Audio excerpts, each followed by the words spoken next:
Hey there, cats and kitties. I am the Blues Man, Johnny Blues, and this video is intended to be somewhat of an addendum to my episode 13 Mobile Suit Gundam Iron-Blooded Orphans review from a week ago as of the time of this recording, January 3rd.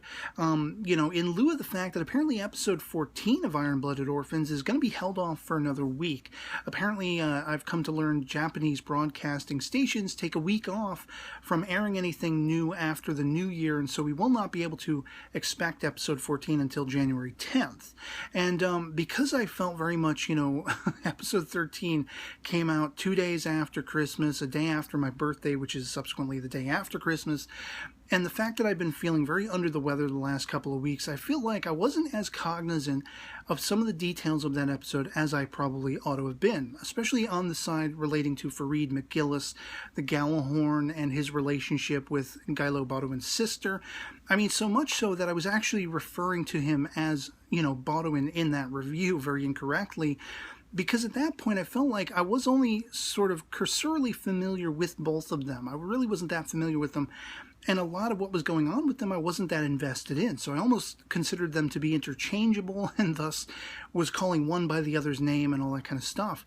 And subsequently I've had some conversations in the comments on that video with some of you guys, most notably Bat Knight, Revel Kane, Tyrell Reed, Karim Favors, as well as some others, to kind of hash out the details of what was exposed in that episode about Farid McGillis and how his relationship with this little girl, Gylo Baudouin's sister, Elmira, it's kind of like his shoe in the door because he is an illegitimate heir. He was kind of the bastard son of, a relationship with the father and, I guess a hooker or something, a mistress. And so this is his way of legitimizing whatever claim he has, whatever modus operandi he has in messing around with Gallahorn, for better or worse, however that's going to play out. And suddenly that became that much more intriguing to me, and I really want to pay more attention to those aspects because it kind of went over my head at the time.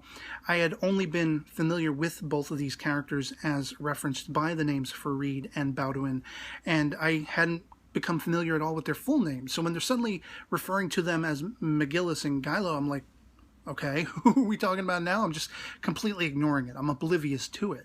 And that dynamic going on between Farid and Elmira, I felt very much, as I voiced in my episode 13 review, I was confused as to how I should be feeling about this. Like, is this guy a pedophile? What's his interest in this little girl? And he's comforting her and trying to be compassionate toward her and all that kind of stuff. And now with this new information at light, it just seems quite intriguing to me that he is trying to keep her as pleased as possible. He doesn't want to risk removing whatever legitimacy to that claim, to that heirship that he has for whatever the greater purposes of this grand design of his is meant to play out to be, and I find that much more compelling now that I actually more clearly understand it. I have to thank you guys in the comments who basically hashed that out with me and explained certain things. Another aspect of the episode that I actually missed, because a lot of the mobile suits, I'm ashamed to say, but for me, I'm not somebody who has, that much time invested in Gundam as a franchise. And for me, any mobile suit that isn't the Barbados in this series, which is very stark and distinct in how it's designed and its look and its colorization, all of them tend to blend in the background to me. I know for people who are hardcore Gundam fans, they can probably look at this one and say it's a Graze, look at that one, say it's the Gushan, or however it's pronounced. And in the case of the review that I put up for episode 13, I'd actually made the mistake of thinking, when it comes to Akahiro's brother's mobile suit, that it was his brother's mobile suit that he wanted to take for his own.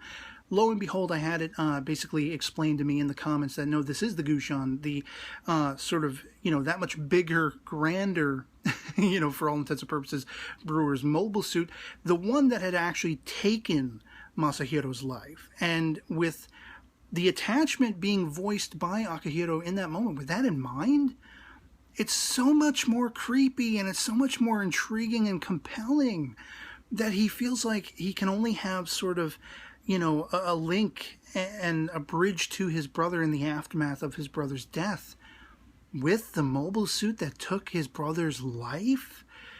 Like, my God, that's mind-blowing. I wish I had caught on to that from the get-go, because I would have had a lot more to say probably about that. Like, all of that compelling nature here are all of these, Tekadon boys, the Brewers kids that were taken, sort of rescued and everything after so much bloodshed, needless bloodshed. And they haven't even wrapped their minds around funeral rites and the passage of the soul and, these concepts, these very philosophical concepts of reincarnation and metaphysical concepts, really, of the soul moving on and going back to where it belongs or becoming someone new, being reborn. With all of this in mind, and then to realize that it's kind of the antithesis, in effect, for Akihiro. He feels like the machine that killed his brother is the closest he can be to his brother in death. Man, so it's like a lot of these aspects flew right over my head because I just was not feeling good. I was much more attuned to the emotional core of the episode and not so much the details, as I say, with the Galahorn, Farid and Baudouin, all that kind of stuff, and Almeria. I really didn't know what to make of that stuff, and unfortunately that showed in my review. So I'm very grateful to you guys who have commented subsequently, and as I said, had the discussion back and forth, aligning my mind much more attuned to figuring out what that all means and where we go from here, is that much more compelling still. With that holdover concept of Cordelia's life being very much at stake whenever they get to this colony they're moving on to, and at least we got this one guy who feels like it's set in stone, she ain't making it out alive and all that kind of stuff. It's going to be highly intriguing to see where we go from here. And especially, as I say, with this more fleshed out concept and understanding on my part of what Farid is actually doing with Almeida and all that kind of stuff. It seems like people look down upon him, and so he's got this upstart framework where I'm gonna lay the smack down on all these sons of bitches who don't even understand me and look down upon me. And it's just going to be really interesting now with that in mind, to see that he's moving in on this little girl to, not in any interest in her, while he still is being compassionate toward her and everything like that, and being friendly toward her to keep her appeased. There is a grander design into why he's positioning her the way he is, for his own devices. And it's going to be highly intriguing to just see what those devices are, what that all amounts to. And so I can't wait to get to episode 14 on January 10th, a week from the time of this recording. And any more, thoughts or speculations you guys might have are always welcome in the comments below.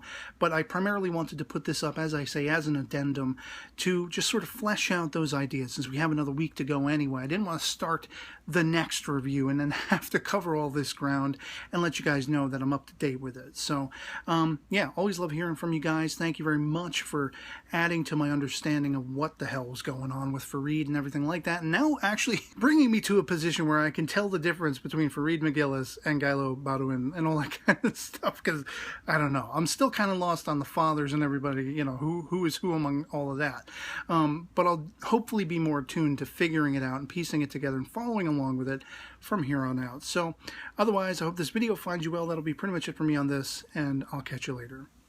Peace.